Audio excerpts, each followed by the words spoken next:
Nous allons maintenant voir comment procéder avec la situation 2 qui est dans le cas d'une baisse.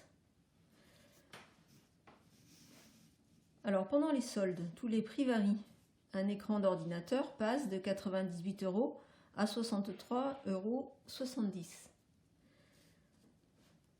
On nous demande, question 1, calculer le pourcentage de variation de ce prix. Question 2, tous les articles du magasin évoluent avec le même pourcentage. Modéliser cette situation à l'aide d'une fonction. Et question 3, calculer l'antécédent de 71,5 par cette fonction et interpréter le résultat. Nous allons procéder de la même façon, c'est-à-dire pour commencer faire le schéma de la situation. Donc on sait que l'écran de l'ordinateur passe de 98 €, c'est notre prix initial, à 63,70 €, c'est le prix final. On nous demande de calculer le pourcentage de variation de ce prix. Le pourcentage de variation, on va passer de nouveau par le coefficient multiplicateur. On a vu précédemment que le coefficient multiplicateur, c'est le prix final divisé par le prix initial. Prix final sur prix initial.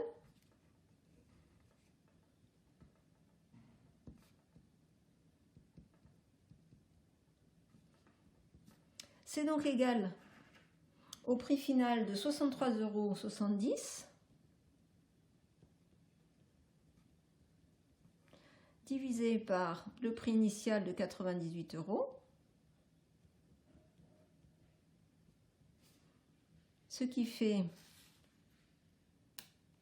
donc 63,7 divisé par 98, ce qui fait 0,65. Voilà notre coefficient multiplicateur, c'est 0,65. Alors, ici aussi, on peut procéder de deux façons. Soit on va écrire que 0,65, c'est 1 moins 0,35. Alors attention, si vous n'êtes pas à l'aise avec le calcul mental, cherchez-le à la calculatrice, faites l'opération à la calculatrice, mais c'est bien de pratiquer le calcul mental. Ce qui fait 1 moins 35 sur 100. Ce qui fait donc, finalement, donc, en fait, ça correspond à une baisse de 35%. Donc voilà notre réponse, c'est une baisse de 35%.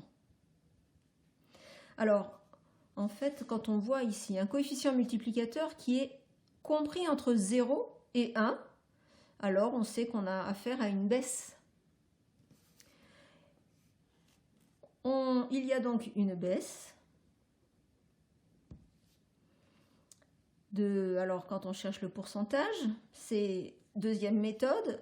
On peut faire la formule Cm-1, c'est-à-dire Cm, notre coefficient multiplicateur, 0,65 moins 1.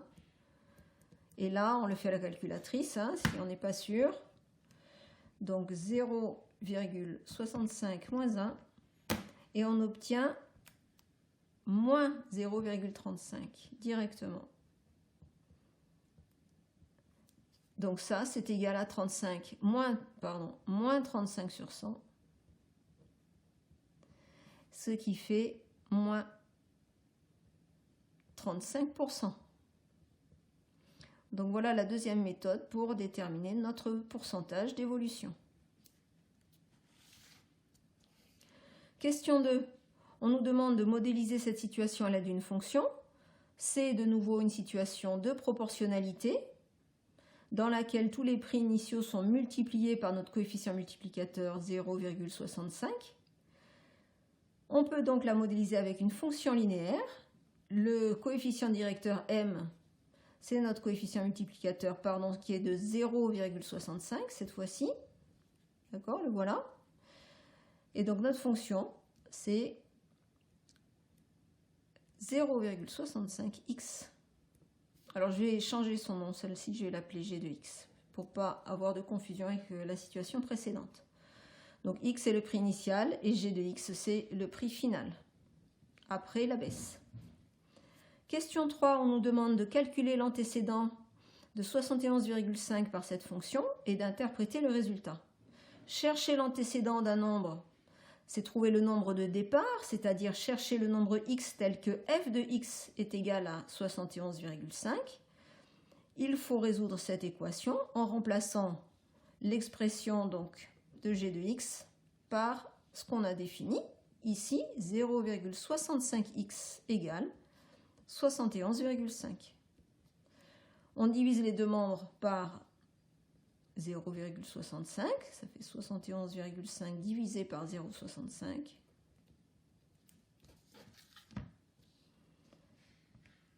Donc 71,5 divisé par 0,65, ça fait 110. Donc x égale 110. Interprétation. Alors qu'est-ce que ça veut dire? Ça veut dire ici que au départ, notre prix, le prix de l'article était de 110 € et qu'il a, au cours des soldes, il a baissé de 35% pour atteindre un prix soldé de 71,50 €. On va l'écrire. Donc le prix d'un écran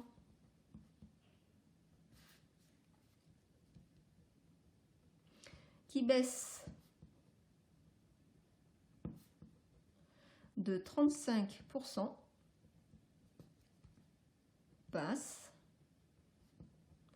de 110 € à 71,50 €. Voilà ce que signifie notre situation 3. Et voilà ce qu'il faut savoir faire pour modéliser une situation à l'aide d'une fonction linéaire.